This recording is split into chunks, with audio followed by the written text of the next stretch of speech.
بسم الله الرحمن الرحيم الحمد لله رب العالمين والصلاة والسلام على أشرف الأنبياء والمرسلين نبينا وإمامنا محمد وعلى آله وصحبه أجمعين أما بعد حياكم الله mes très chers frères et sœurs. Aujourd'hui le lundi 10 Rajab de l'année 1441 de l'Hégire correspondant au 22 février 2021. Nous nous retrouvons dans cette soirée pour poursuivre ensemble l'étude du livre de Ibn Jama'a qui s'intitule Tadhkiratu as-Sami' wal-Mutakallim fi Adab al-Alim wal-Muta'allim. Nous avons parlé dans les cours précédents du premier chapitre, de l'introduction et du premier chapitre de ce livre dans lequel l'auteur a parlé du mérite de la science et des hommes de science.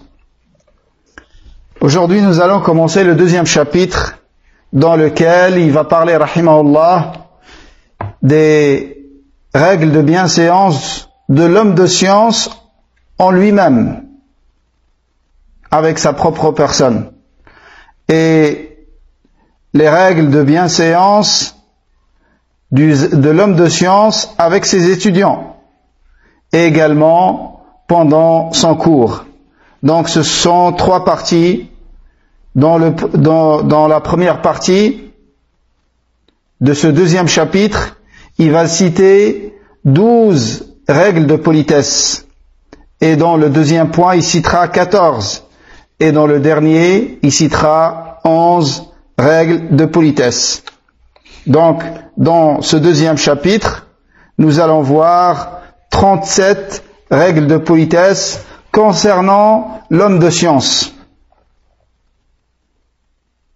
Et vous vous rappelez que dans le chapitre suivant, il va parler du demandeur de science. Mais ici, il a commencé par l'homme de science. Il a dit, rahimahullah, fi adabihi fi nafsihi. Wa huwa 12 naw'a.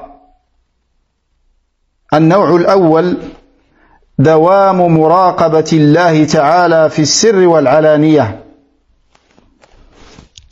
Donc, les bienséances du savant en lui-même, avec sa propre personne, sont au nombre de 12 qui seront cités dans ce livre. Ce livre, bien évidemment, c'est un livre résumé. C'est parmi les livres les plus résumés qui ont été faits par les anciens savants.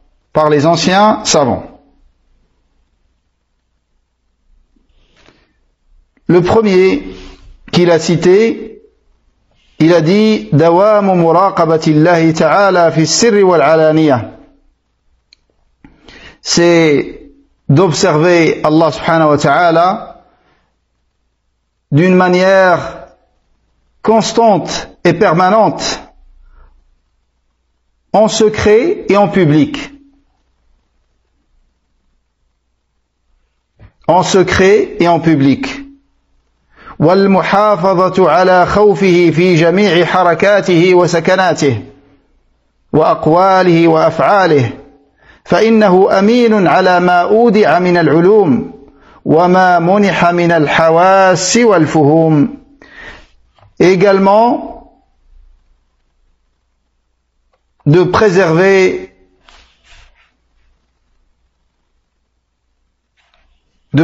sa crainte d'Allah subhanahu wa ta'ala et d'avoir la crainte d'Allah subhanahu wa ta'ala dans tous ses faits et gestes, dans toutes ses paroles et dans tous ses actes. Dans tout ce qu'il fait, dans tout ce qu'il dit, il doit toujours avoir la crainte d'Allah subhanahu wa ta'ala. Et ensuite il a justifié cela, il a dit فَإِنَّهُ أَمِينٌ عَلَى مَا أُودِعَ مِنَ الْعُلُومِ. Et ceci car il doit être à la hauteur de la confiance qui lui a été faite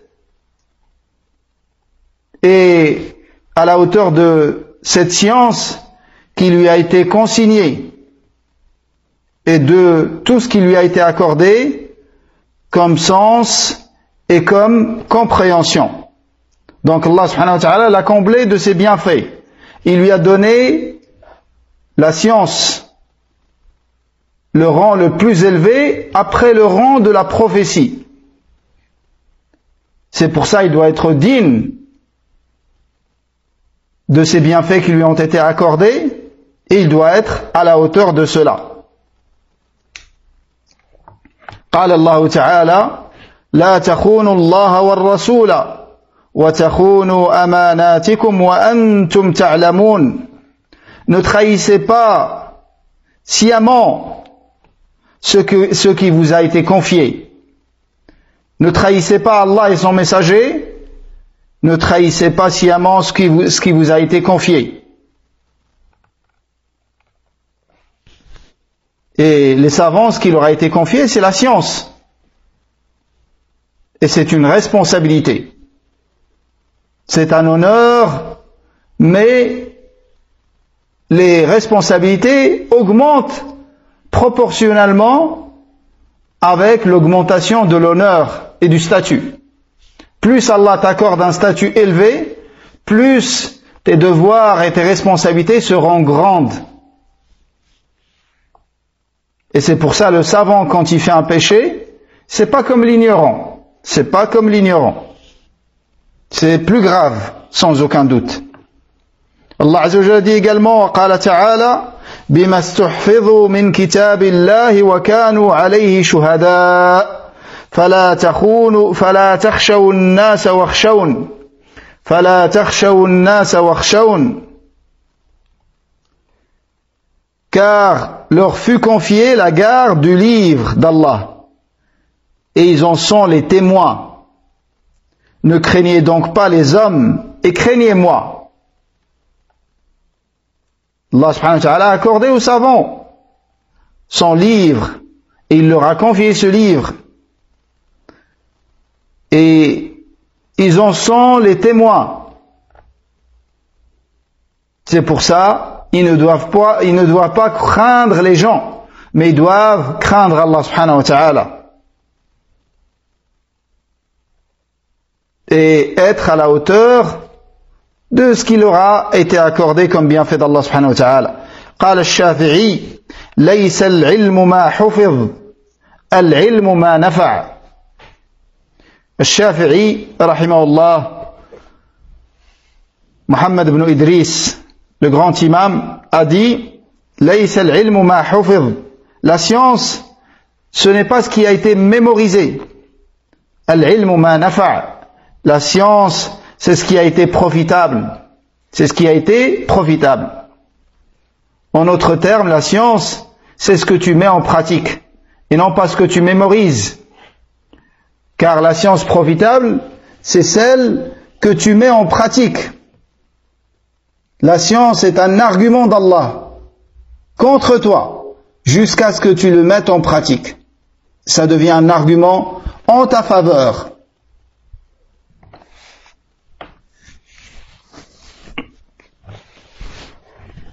Et entre parenthèses, c'est pas parce que la personne, elle voit qu'elle n'arrive pas encore à mettre en pratique.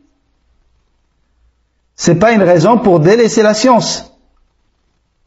T'arrives pas à mettre en pratique, t'implores Allah et tu l'invoques et tu fais de ton mieux pour mettre en pratique.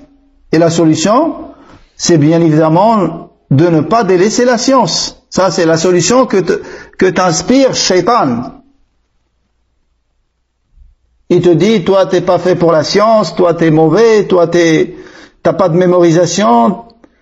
Tout ça, c'est des faux arguments et des ambiguïtés avec lesquelles Shaitan essaye de repousser les gens d'emprunter la voie de la science. Donc, notez bien cette parole de l'imam Shafi'i. La science, c'est pas ce qui a été mémorisé. La science, c'est ce qui a été profitable. Et ce qui a été profitable, c'est ce que tu as mis en pratique.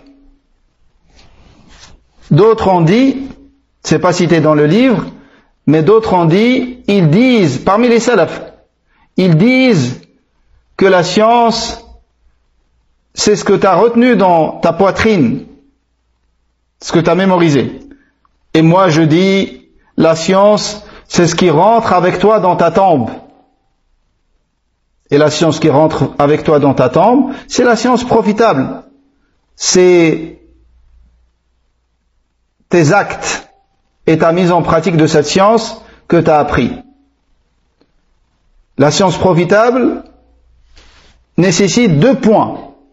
Que ce soit une science ilmun sahihun fi dhatihi, une science qui est authentique en elle-même. Et la science authentique, c'est celle tirée du livre d'Allah et de la sunna authentique de son messager avec la compréhension de salaf. Ça, c'est la science profitable en elle-même. Mais quand est-ce que cette science, elle devient profitable pour toi? Quand tu la mets en pratique. هذا هو le sens. ومن ذلك دوام السكينة والوقار والخشوع والورع والتواضع لله والخضوع.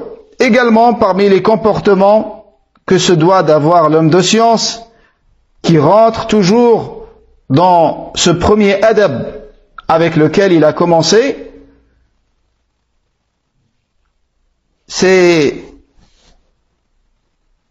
de faire preuve de manière continue de calme et de sérénité et de prestance et d'humilité et d'abstinence de ce que Allah a interdit et de modestie et d'humilité vis-à-vis d'Allah subhanahu wa ta'ala. Donc l'homme de science,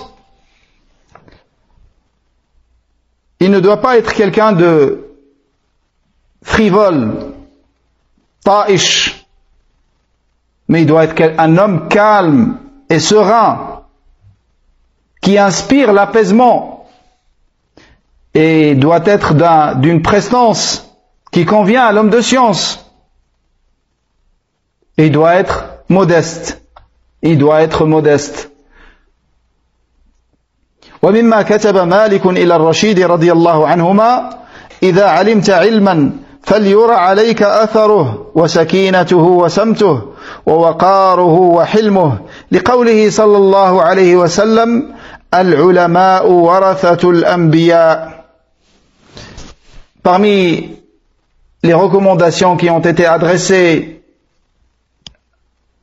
à Rachid, le gouverneur Al-Abbasi, par l'imam Malik, le grand savant de Médine, Malik ibn Anas, Abu Abdillah, il lui a dit, si tu apprends une science, qu'on voit sur toi son effet, l'effet de la science, c'est-à-dire sa mise en pratique, et que cette science te change vers le bien dans ton comportement, dans ton parole, dans tes actes, dans tes gestes. Si tu apprends une science, qu'on voit sur toi son effet et sa prestance et son indulgence, car le prophète alayhi salatu wassalam a dit, les savants sont les héritiers des prophètes. Et les prophètes, ils avaient tout cela. Donc leurs héritiers, ils doivent prendre de leur comportement. Ils doivent hériter de leur science et de la mise en pratique de cette science, dont rentre le comportement et les règles de bienséance. وقال عمر رضي الله عنه تعلموا العلم وتعلموا له السكينة والوقار. Allahu Akbar. Omar rahimahullah a dit, cette parole de Omar a été rapportée par l'imam al-Ajurri dans Akhlaq Hamalati al-Qur'an et par Waqi' dans son livre Zuhd et par al-Bayhaqi dans son livre Al-Madkhal.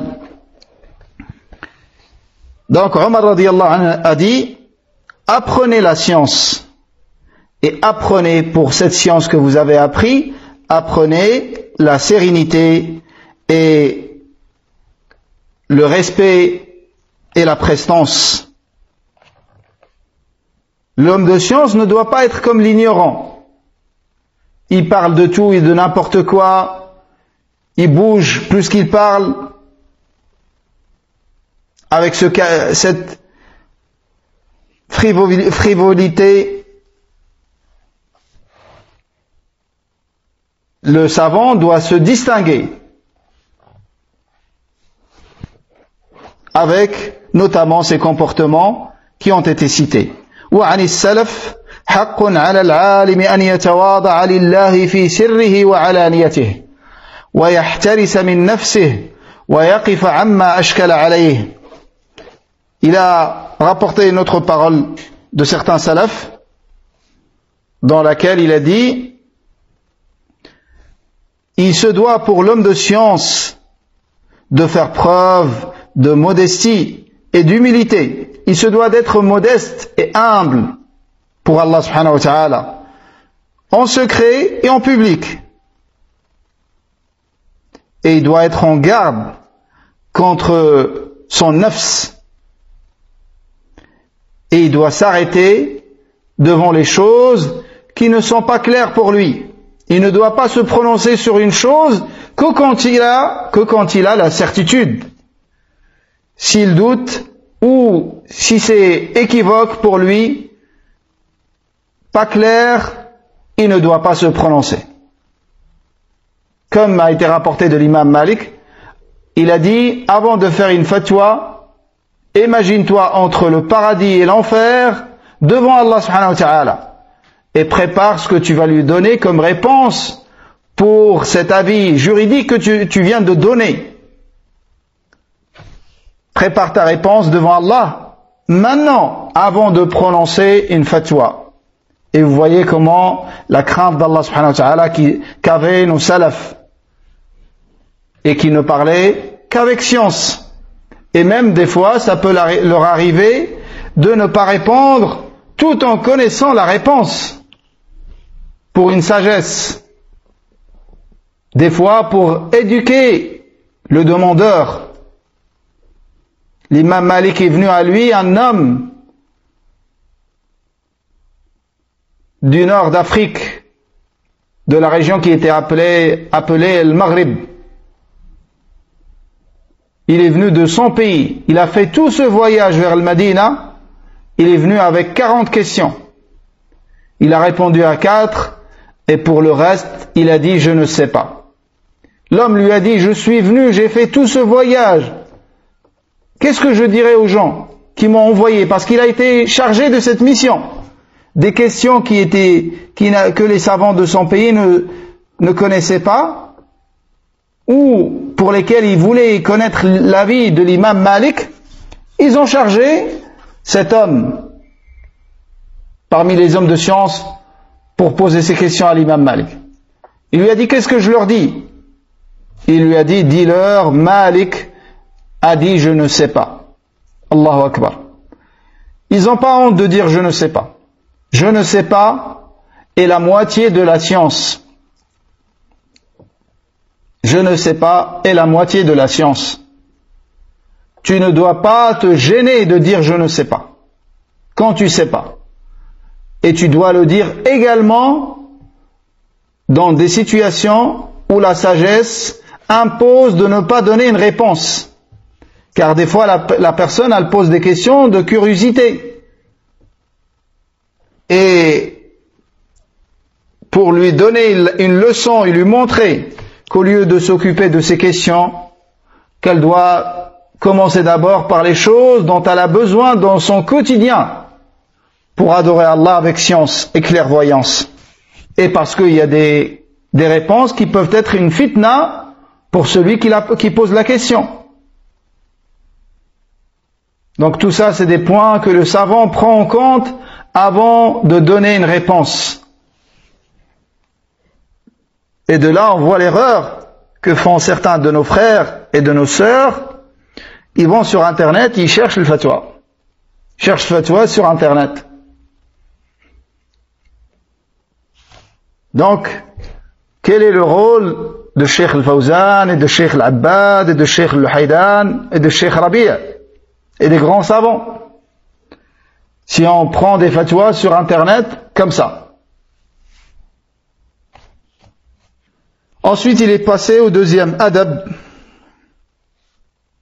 à la deuxième règle de politesse et de bienséance que doit observer le savant. Il a dit الثاني أن يصون العلم كما صانه علماء السلف ويقوم له بما جعله الله تعالى له من العزة والشرف. Le deuxième adab. Le premier adab, muraqabatullah. Le deuxième, préserver la science des choses dont ils ont préservé les salafs.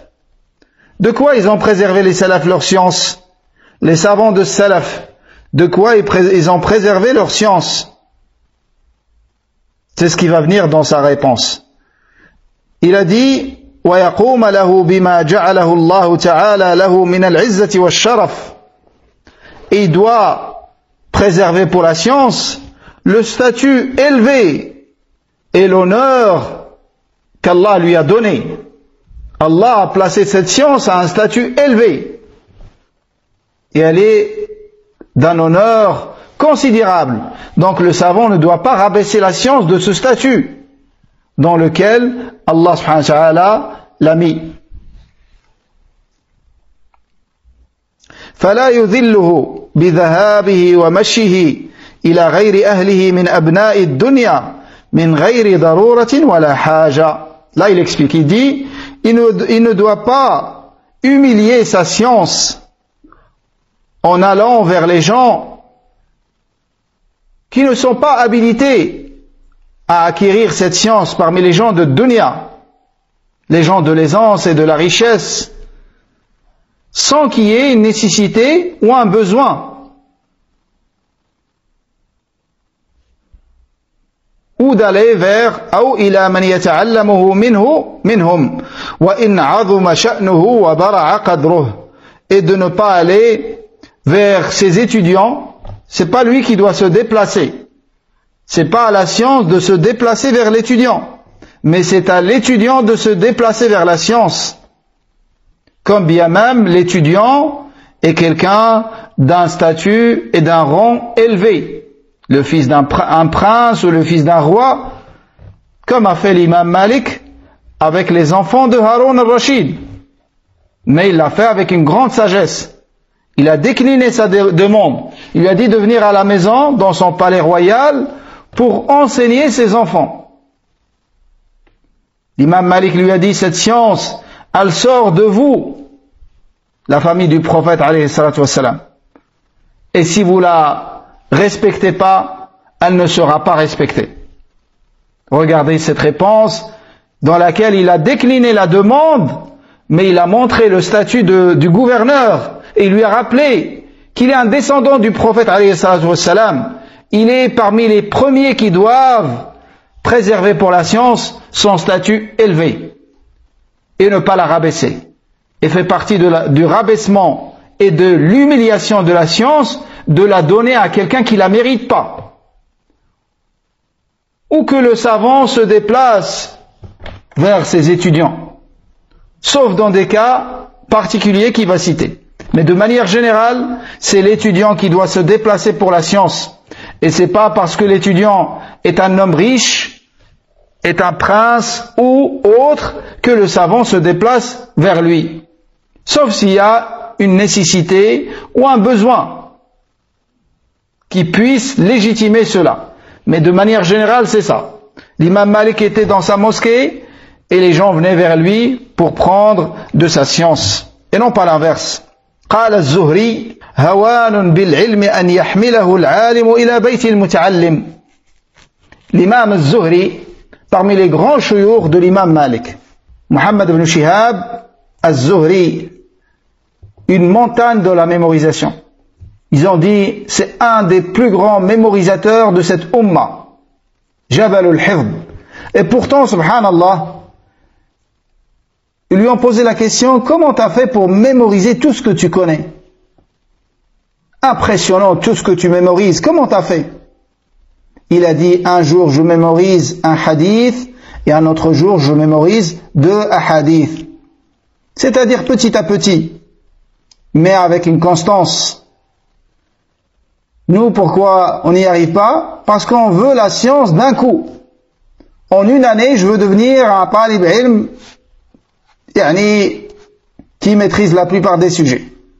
Eux, ils savaient que la demande de science est une adoration. Ils se hâtaient pas pour le jour où ils allaient donner des cours, où les gens vont revenir vers eux. La demande de science est une adoration.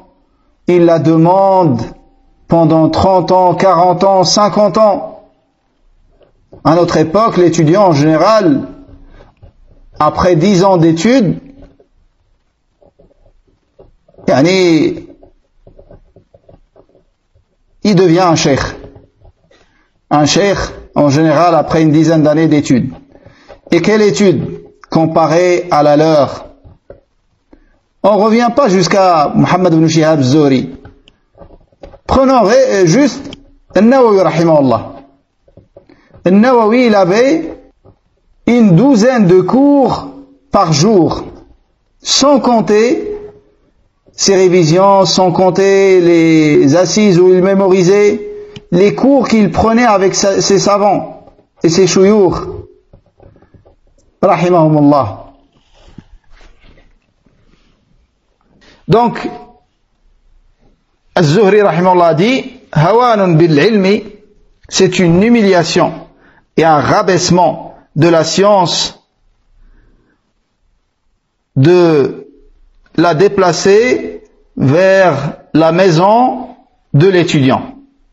C'est-à-dire que le savant part avec sa science vers son étudiant chez lui pour lui donner la science. Et les ahadiths rapportés des salafs par rapport à ce sujet sont très nombreux. وقد أحسن القائل وهو القاضي أبو الحسن الجرجاني رحمه الله تعالى, qui est décédé en l'an 392 de l'Hégire. Il a dit: ولم أبتذل في خدمة العلم مهجتي لأخدم من لاقيت لكن لأخدم أأشقى به غرسا وأجنيه ذلة إذا فاتباع الجهل قد كان أحزما ولو أن أهل العلم صانوه صانهم ولو عظموه في النفوس لعظما. Il a dit dans le sens de ces vers qui sont très connus, les savants les répètent souvent. Et cet homme, subhanallah, ils disent de lui, un grand savant dans la langue arabe. Ils disent que c'était pas un poète. Il faisait des poèmes, mais c'est pas les poèmes des poètes dans lesquels il y a l'éloquence, mais sa poésie, c'était la poésie des savants, dans laquelle il y avait des sagesses, comme ce qu'il a dit ici. Il a dit: je n'ai pas consommé ma jeunesse dans la demande de science pour être au service de ceux que je croise, c'est-à-dire parmi ceux qui prennent de sa science. Je me fatigue à planter ces arbres et ces plantes pour récolter l'humiliation et le rabaissement. À ce moment-là, l'ignorance était meilleure pour moi que de demander la science et de consommer ma jeunesse dans la demande de science pour rabaisser et humilier la science en étant au service de ceux à qui je donne ma science. Et si seulement les hommes de science avaient préservé leur science les aurait préservés. Et s'ils avaient estimé à sa juste valeur leur science, leur science les aurait élevés.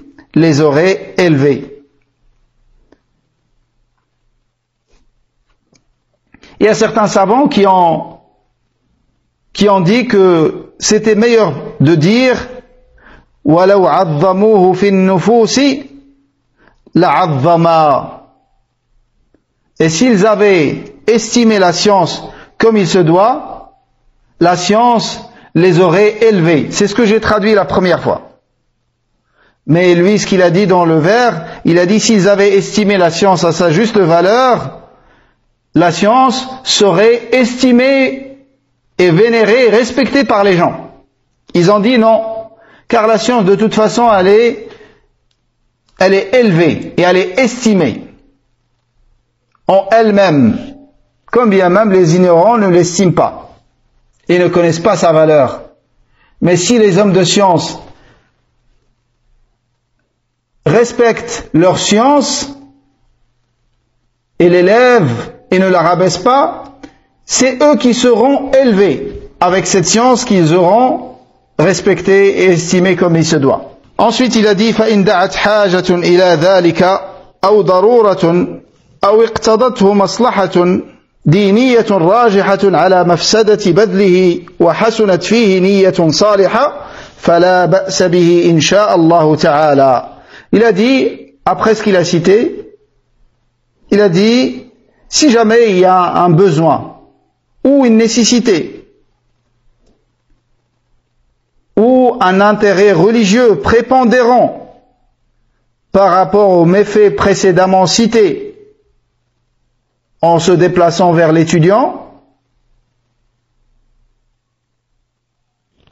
et que l'homme de science arrive à avoir une bonne intention dans son déplacement, il n'y a pas de mal à ce moment-là à se déplacer vers son étudiant.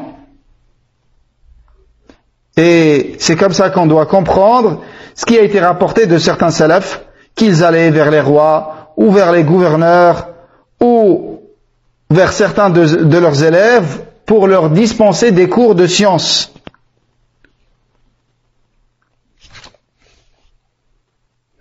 Et non pas parce qu'ils cherchaient des intérêts mondains. Et non pas parce qu'ils cherchaient des intérêts mondains avec leur déplacement. وكذلك إذا كان المأتي إليه من العلم والزهد في المنزلة العلية والمحل الرفيع فلا بأس بالتردد إليه لإفادته فقد كان سفيان الثوري رحمه الله يمشي إلى إبراهيم بن أدهم ويفيده وكان أبو عبيد يمشي إلى علي بن المديني يسمعه غريب الحديث. Donc, également, si l'étudiant fait partie des hommes de science et des ascètes qui ont un statut élevé, il n'y a pas de mal à ce que l'homme de science se déplace pour lui donner la science, comme il faisait l'imam Sufyan al-Thawri avec un de ses élèves qui s'appelle Ibrahim ibn Adham. Ibrahim ibn Adham, un grand ascète, et qui a beaucoup de paroles qui ont été rapportées de lui dans l'ascétisme et dans le délaissement de dunya. Également, comme il faisait Abu Ubaid, le grand imam, Al-Qasim ibn Sallam. Abu Ubaid, c'est Al-Qasim ibn Sallam, un contemporain de l'imam Ahmad ibn Hanbal.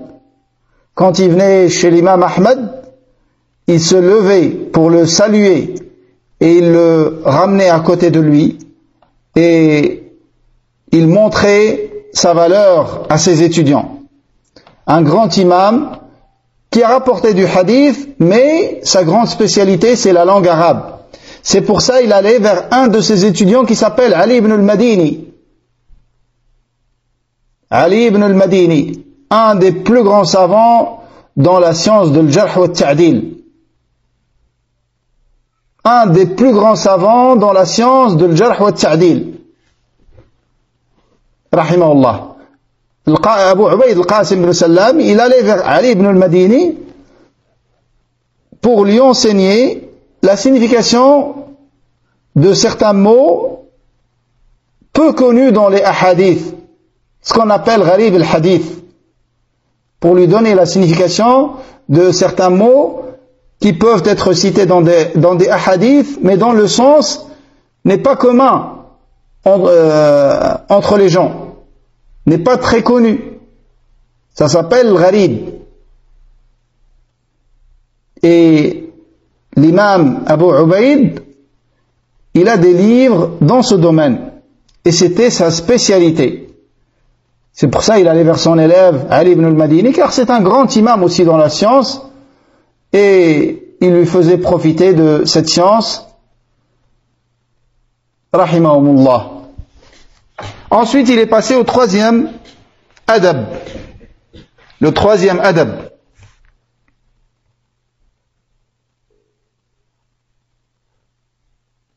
Le troisième adab qu'il a cité, il a dit أن يتخلق بالزهد في الدنيا والتقلل منها بقدر الإمكان الذي لا يضر بنفسه أو بعياله فإن ما يحتاج إليه لذلك على الوجه المعتدل من القناعة ليس يعد من الدنيا.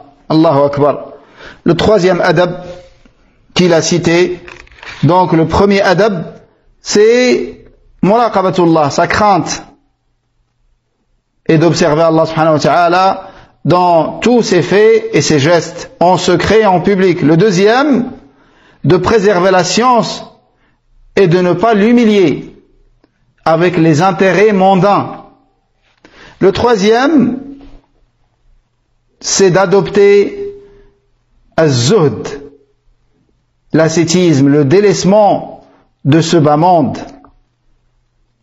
وَالتَّقَلُّلِ مِنْهَا, et en minimisant ses besoins des biens de ce bas monde, en minimisant ses besoins au maximum, d'une manière à ne pas se faire du mal à lui-même, ni à ses enfants, et à ceux qu'il a sous sa charge. Car les choses dont il a besoin pour subvenir à ceux qui sont sous sa charge d'une manière modérée et avec une qana'a, une suffisance, ceci ne fait pas partie des biens de ce bas monde. Ça, c'est quelque chose qui est demandé. Et ça, et le délaisser, ça ne fait pas partie de zone. Et c'est des choses qui ne doivent pas être délaissées. Allahu Akbar. Ça, c'est un point très profitable qui vient de citer ici. Car on parle toujours de zod. Mais c'est quoi zod? Est-ce que zod, c'est de ne pas subvenir à ceux qui sont sous ta charge? Non. Demander ce qui te suffit d'une manière raisonnable et modérée. C'est pas ce qui te suffit, tu leur achètes du Nutella ou là. Ce qui suffit d'une manière modérée et raisonnable. Et après, chacun selon la société dans laquelle il a grandi. Quelqu'un qui a grandi dans une campagne, il a besoin de beaucoup moins de choses de dunya que quelqu'un qui a grandi dans une ville. Et quelqu'un qui a grandi dans un pays pauvre a besoin de beaucoup moins que quelqu'un qui a grandi dans un pays riche. Et l'homme intelligent et sage ne va pas passer d'une vie d'une grande luxure vers une vie où il mange du pain sec d'un coup. Il peut arriver à ce degré-là graduellement, petit à petit. Mais s'il passe d'un coup, il lui arrivera ce que vous avez certainement entendu, qui est arrivé à certains de nos frères qui sont partis étudier à Dammaj, à l'époque de Dammaj, où les gens, les étudiants ne mangeaient que une toute petite quantité de riz. Riz sec. Et je ne parle pas de Dammaj où Nutella est entré et où ils ont construit des piscines et des choses comme ça. Et ça, en général, c'est les frères qui viennent d'Europe qui ont fait ces choses-là. Alors qu'avant, c'était une grande modestie. Les gens, ils mangeaient à peine une toute faible quantité de riz. Une bouchée, 2 bouchées, 3 bouchées de riz, et le plat se termine. Il y a des gens qui sont passés d'un niveau de vie élevé il mange énormément de protéines, énormément de fibres, énormément de choses par jour, il est passé à un mode de vie où il mange 3 bouchées de riz, il a perdu ses dents, il a perdu sa santé, il a eu des complications dans sa santé. Donc le croyant sage et intelligent, il mène son nafs petit à petit, comme un enfant. Tu vas avec lui pas par pas. Et tu ne dois pas passer d'une phase à une autre, totalement différente du jour au lendemain. Donc le délaissement de ce bas monde ne veut pas dire négliger ceux que tu as sous ta responsabilité. Subvenir à leurs besoins ne te fait pas sortir du délaissement de dunya, mais d'une manière modérée et raisonnable. Et ça, c'est quelque chose qui est conseillé aux frères quand ils font le hijra.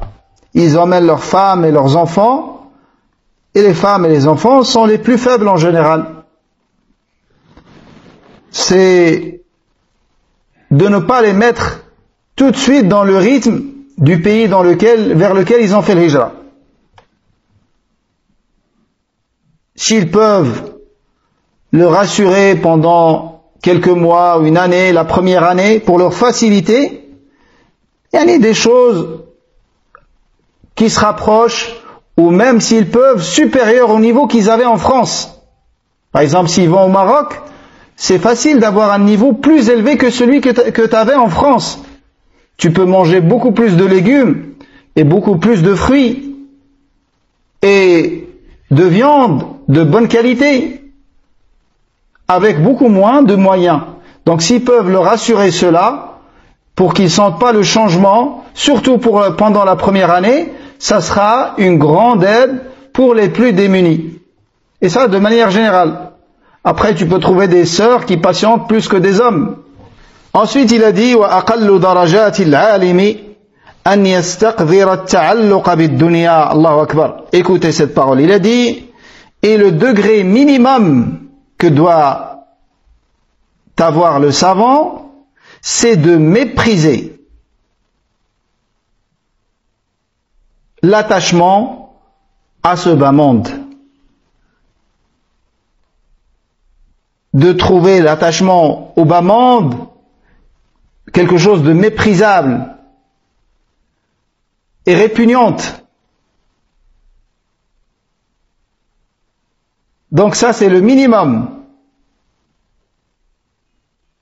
Même s'il a un attachement quelque part au bien de ce bas monde, il doit trouver cela méprisable et répugnant. لأنه أعلم الناس بخستها وفتنتها وسرعة زوالها وكثرة تعبها ونصبها. Car il est parmi les gens celui qui connaît le plus la bassesse et la médiocrité de ce bas monde et son caractère éphémère et ses tentations et ses peines et ses douleurs et fatigues. فهو أحق بعدم الالتفات إليها والاشتغال بهمومها. Car il est le plus à même de ne pas se tourner vers les biens éphémères de ce bas monde et de se préoccuper avec les soucis de cette dunya. وعن الشافعي رضي الله عنه لو أوصي لأعقل الناس صرف إلى الزهاد فليت شعري من أحق من العلماء بزيادة العقل وكماله. Il a rapporté cette parole de l'imam Shafi'i. Il a dit, si quelqu'un fait un testament et il dit que cette somme soit donnée aux hommes les plus sensés et les plus raisonnables, alors elle doit être donnée aux ascètes, ceux qui délaissent les biens éphémères de ce bas monde. Et ensuite, Ibn Jama'a a dit فَلَيْتَ شِعْرِي مَنْ أَحَقُّ مِنَ الْعُلَمَاءِ بِزِيَادَةِ الْعَقْلِ وَكَمَالِهِ. Qui a le plus besoin de l'augmentation dans sa raison et de la perfection de sa raison, plus que les savants. Et pour qu'ils aient cette perfection et cette augmentation dans la raison, il faut qu'ils délaissent les biens de ce bas monde. Il faut qu'ils soient dans l'ascétisme, dans le zuhd, dans le dunya. وقال يحيى بن معاذ لو كانت الدنيا تبرا يفنى والآخرة خزفا يبقى لكان ينبغي للعاقل إيثار الخزف الباقي على التبر الفاني فكيف والدنيا خزف فان والآخرة تبر باق. Il a rapporté une parole de Yahya ibn Mu'ad dans laquelle il a dit si ce bas monde était en or ou en argent. At-tibr, ça veut dire l'or, mais ça peut vouloir dire également l'or et l'argent. En tout cas, si ce bas monde était en or, mais qui doit disparaître, et l'au-delà était en argile. Le khazaf, c'est l'argile cuite avec laquelle on fait des poteries. Et si l'au-delà était en argile qui devait rester, l'homme raisonnable et sensé préférera l'argile qui va rester sur l'or qui doit disparaître. Alors que dire, et dunya est un argile qui doit disparaître, éphémère, et l'au-delà est un or qui doit rester éternellement. Ensuite, il est passé au quatrième adab, le quatrième adab concernant le savant. Il a dit أن ينزه علمه عن جهله سلما يتوصل به إلى الأغراض الدنيوية من جاه أو مال أو سمعة أو شهرة أو خدمة أو تقدم على أقران. Également, il doit préserver sa science, de l'utiliser comme une échelle, comme un tremplin pour arriver et pour atteindre ses buts mondains et pour réaliser ses objectifs mondains tels que l'arrivée à un statut ou à des biens ou à une certaine notoriété ou célébrité ou être servi ou devancer ses semblables. Donc il ne doit pas utiliser sa science pour réaliser ses objectifs de cette dunya, tels que les objectifs qui ont été cités. Et il a cité la parole de l'imam Shafi'i, qu'Allah l'agrée, qu'Allah lui fasse miséricorde. Il a dit وَدِدْتُ أَنَّ الْخَلْقَ تَعَلَّمُوا هَذَا الْعِلْمَ عَلَى أَلَّا يُنْسَبَ إِلَيَّ حَرْفٌ مِنْهُ. Allahu Akbar. Il a dit, j'aurais souhaité que les gens ou que les créatures apprennent cette science, c'est-à-dire la sienne, que les gens apprennent de lui sa science sans rien lui attribuer de sa science. Donc ils ne veulent pas le statut, ils ne veulent pas la célébrité, ils ne veulent pas être servis par leurs étudiants, ils veulent uniquement propager la religion d'Allah subhanahu wa ta'ala. Ils visent ce qu'il y a auprès d'Allah subhanahu wa ta'ala et non pas les biens éphémères de ce bas monde. وكذلك ينزهه عن الطمع في رفق من طلبته بمال أو خدمة أو غيرهما بسبب اشتغالهم عليه وترددهم إليه. Également, il doit préserver sa science de vouloir être servi par ses étudiants ou qui lui donnent de leurs biens ou autre chose à cause de ce qu'il leur donne comme science. À cause de ce qu'il leur donne comme science. Et ensuite, il a rapporté une parole, une description de Mansour. Mansour ibn al-Mu'tamir, Abu Attab al-Sulami al-Koufi. Mansour, c'est un tabi'i de la ville de Koufa en Irak. Et Mansour, il est c'est un grand savant et un grand adorateur. Son nom figure dans la chaîne de transmission qui a été décrite comme la chaîne de transmission la plus authentique selon An-Navi. Sufyan, selon Mansour, selon Ibrahim, selon Alqama, selon Abdullah ibn Mas'ud, le grand compagnon du prophète alayhi salatu wassalam. Donc ça vous montre déjà le statut dans la science de cet homme. Un homme dont son nom figure dans la chaîne de transmission qui a été décrite la plus authentique selon An-Navi. Car il y a une divergence sur la chaîne de transmission la plus authentique. Est-ce qu'il y a une chaîne de transmission qui est la plus authentique de manière absolue, ou est-ce que c'est selon les régions et selon les endroits? Son élève Shu'ba, qui est très connu, le grand imam de Jarh al-Ta'dil, c'est un élève de Mansour. Il a dit que Mansour lui a dit, Mansour ibn al-Mu'tamir, il lui a dit, je n'ai jamais écrit un seul hadith. C'est-à-dire, il mémorise en l'entendant une première fois.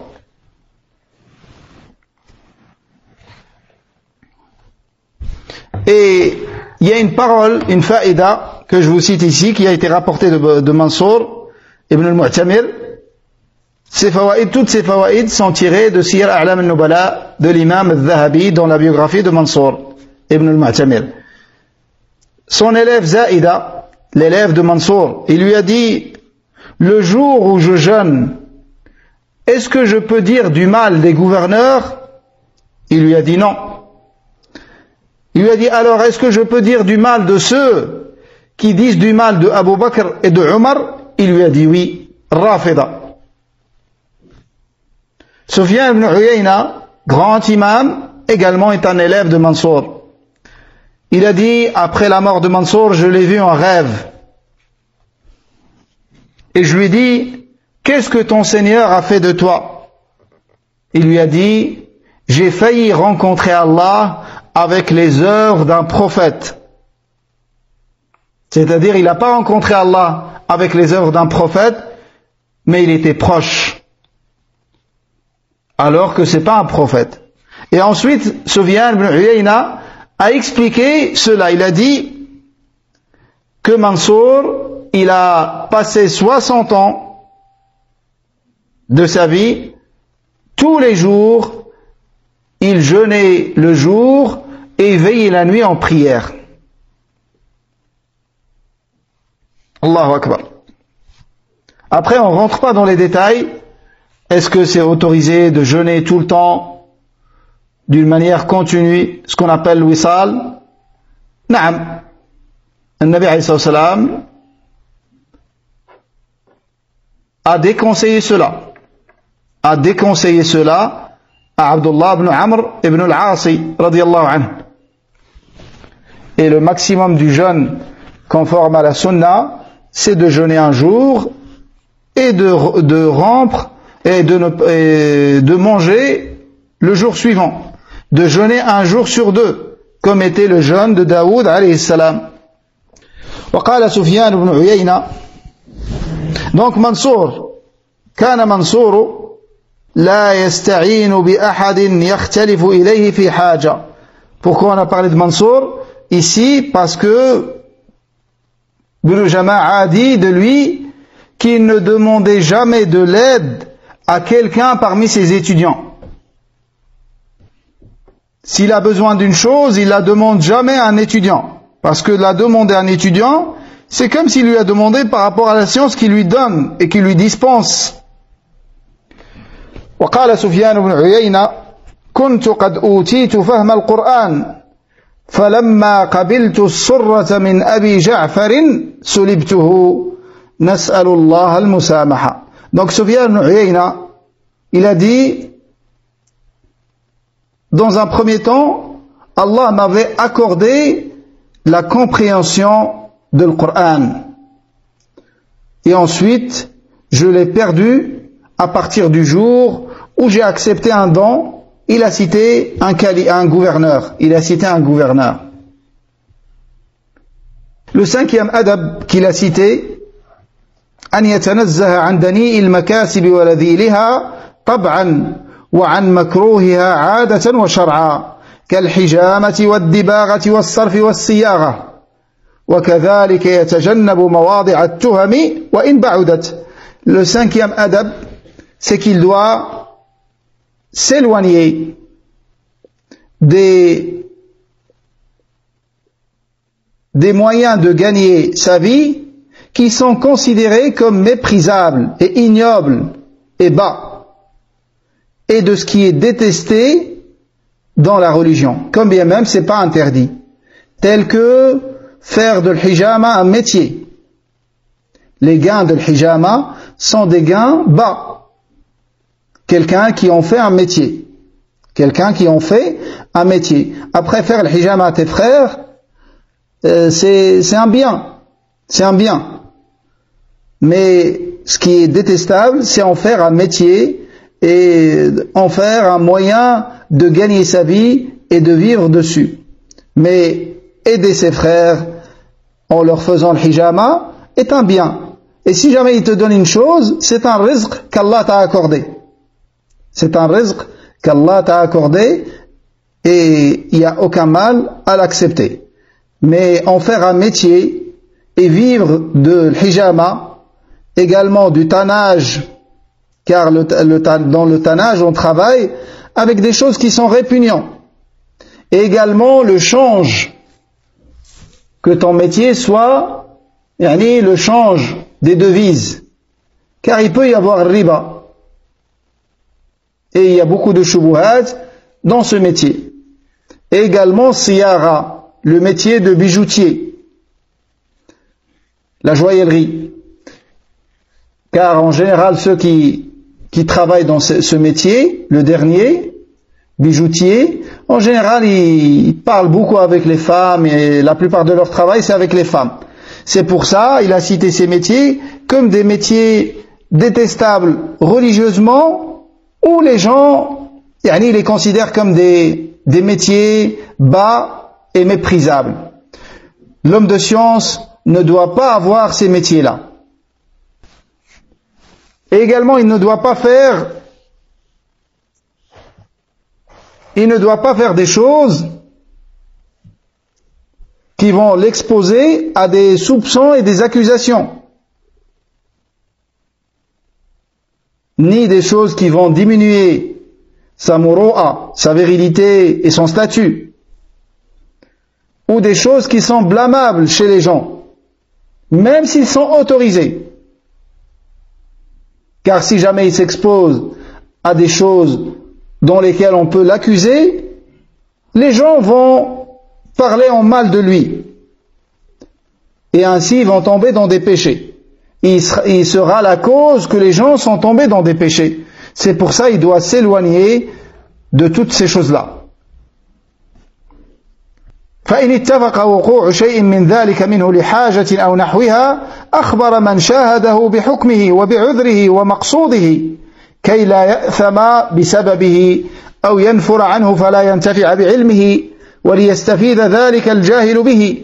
ولذلك قال النبي صلى الله عليه وسلم للرجلين لما رأياه يتحدث مع صفية رضي الله عنها فوليا على رسلكما إنها صفية ثم قال إن الشيطان يجري من ابن آدم مجرى الدم فخفت أن يقذف في قلوبكما شيئا وروي فتهلكا.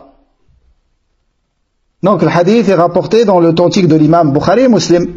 Si jamais le savant, il n'a pas le choix que de faire quelque chose parmi les métiers qui ont précédé, où il a été dans une situation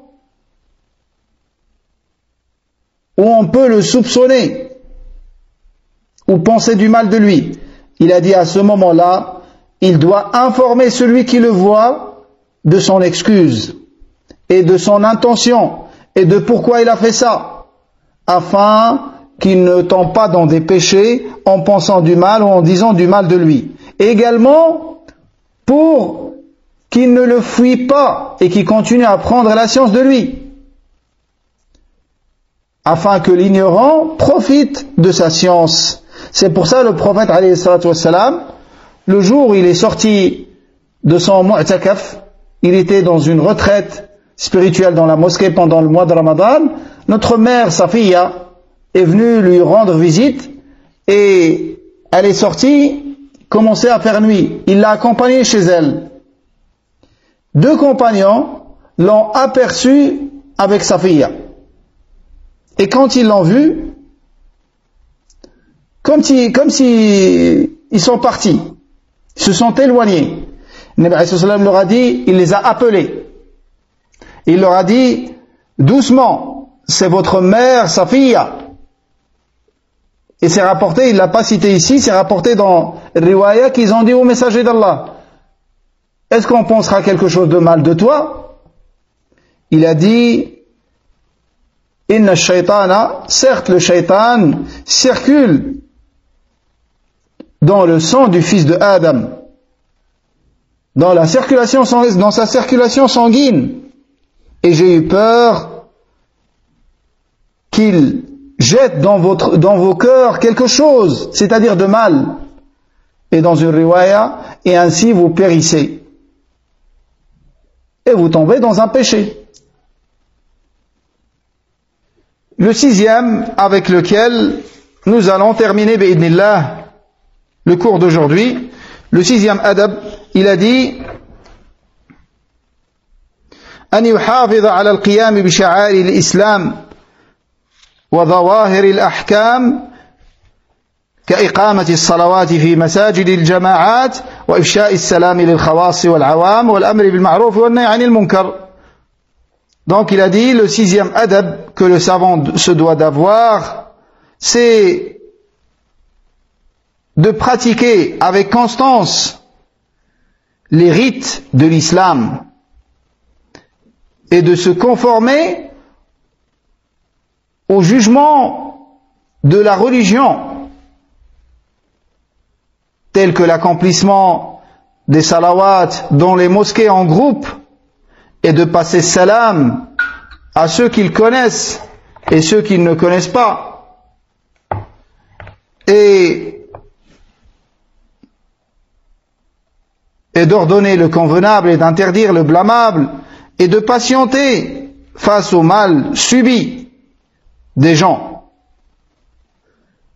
et de dire la vérité et de porter conseil au gouverneur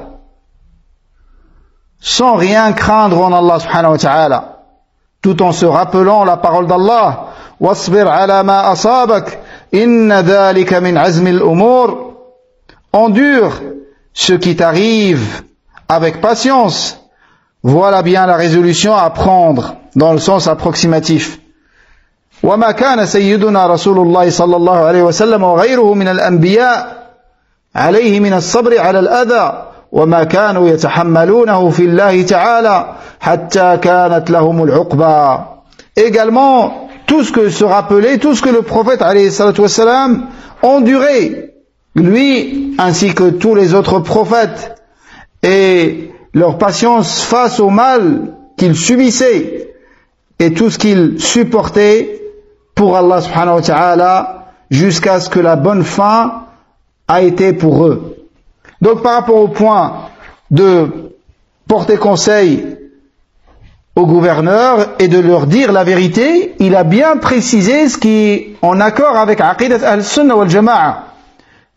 Devant eux, c'est de prendre le gouverneur entre toi et lui. Bien évidemment, là on parle de quelqu'un qui puisse accéder chez le gouverneur et qui est écouté par le gouverneur. On ne dit pas un balayeur, tu vas conseiller le gouverneur.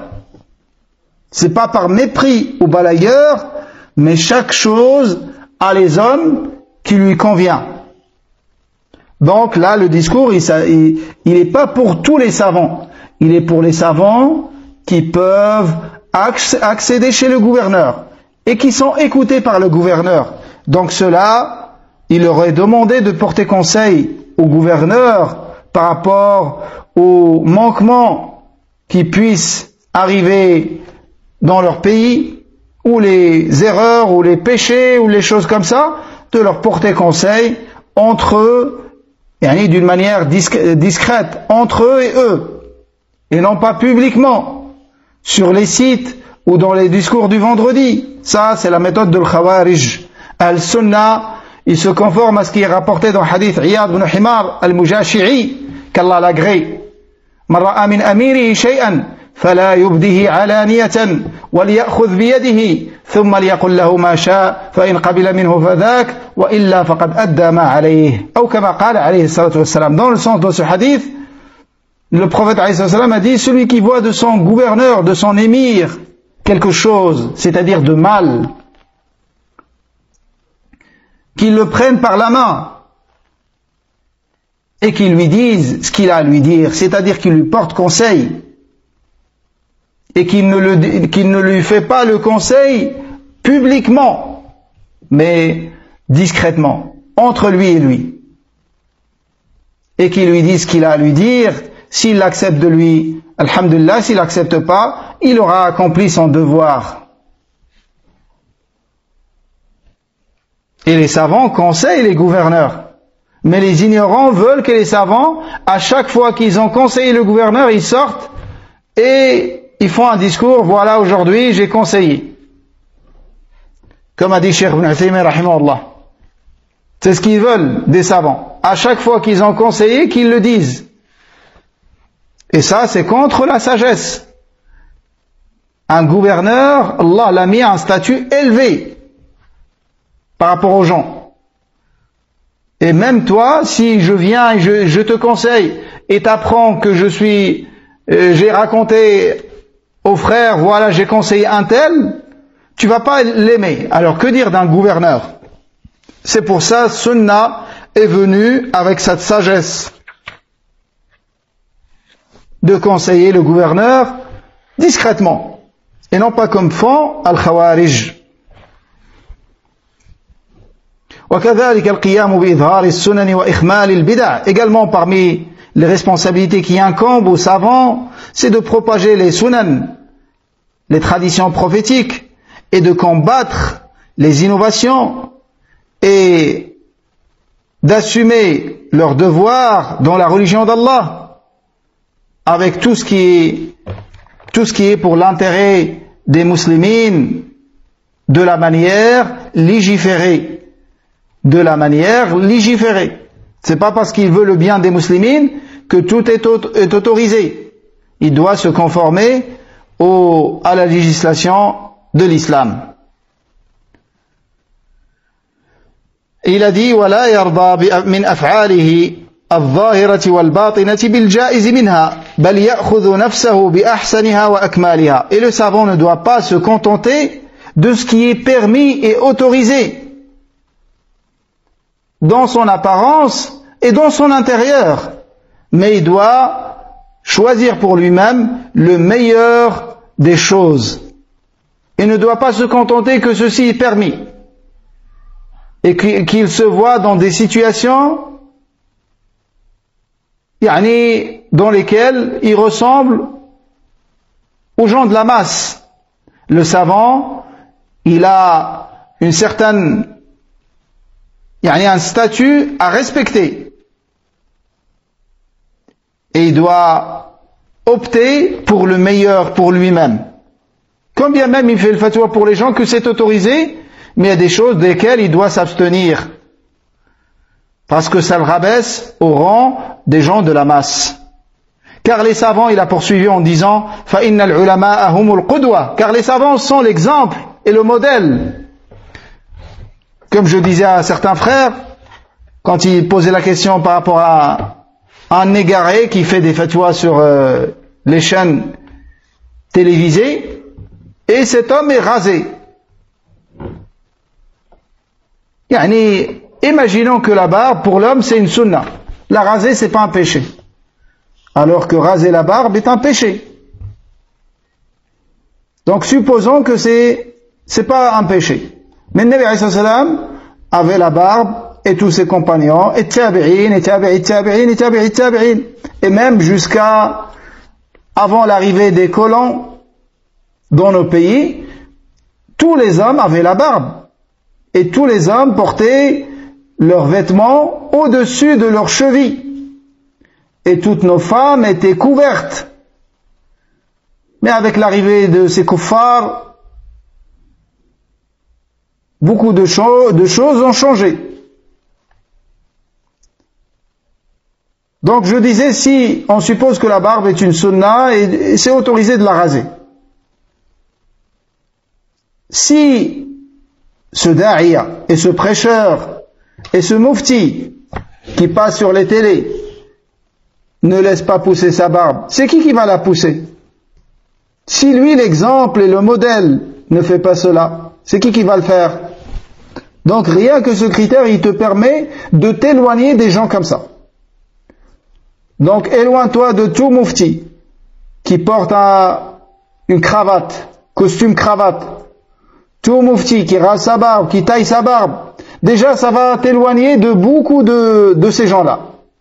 Et après, on sait que dans nos questions religieuses, on doit revenir vers les hommes de science, dignes de confiance, reconnus pour leur intégrité et leur attachement à la voie de Salaf.